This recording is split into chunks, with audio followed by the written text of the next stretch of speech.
Zaburi ya 42 umurongo wa mbere haravuga ngo nkuko impongo ihezagirika yipfuza imigezi niko umutima wanje uhemagirika ukwifuza amana. Umutima wanje ugirira Imana inyota, Imana nzima. Nzoza ryari ngo seruke mu nyonga h'Imana. Ndakwifurije kugira inyota y'Imana mu izina rya Yesu.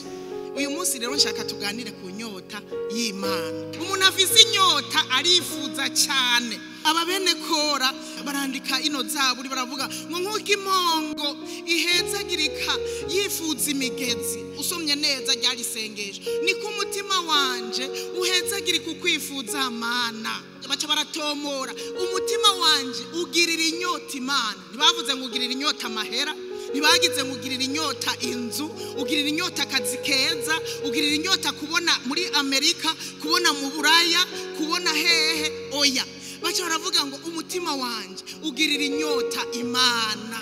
Haleluya.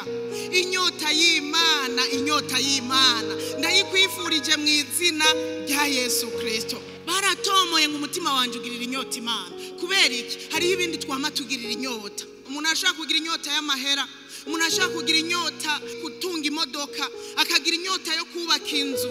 Nk'ubu ukagira inyota ukifuza cyane icoma nkaronka muri yaride, icoma nkaronka inzu nziza. Nawe wifuza kuronka inzu mu gisagara, nawe uzoyironka mu izina rya Yesu. Ariko ndakubwire banza ugirira inyota Imana. Wamusenga ku murango no mwijoro. Umuntu afise inyota ntashobora kuryama, umuntu afise inyota ntashobora gusinzira.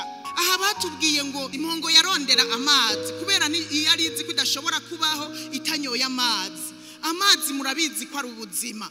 Amazi utayafise ntushobora kubaho.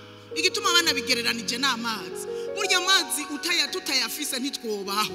Kuko amazi n'ubuzima, amazi ni nkenegwa. Baravuga ngo umutima wanje urahezagirika ukwifuza, ugira inyota nkuko impongo inyotegwa amazi. Ababene Kora baravuga ngo niko umutima wanje nawo uhemagirika ukwifuza. Bagereranije amazi n'ubuzima ni byankenegwa, ni ikintu udashobora kubaho utakironse.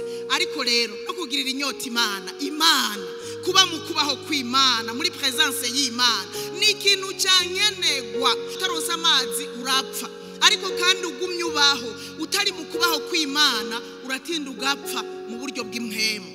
Ubuzima bw'imwemu burakeneye kubaho kw'Imana. Atari uko uzosanga wapfuye nyene baguhambe nyene wapfuye mu buryo bw'imhemu. Imana idufashe cyane.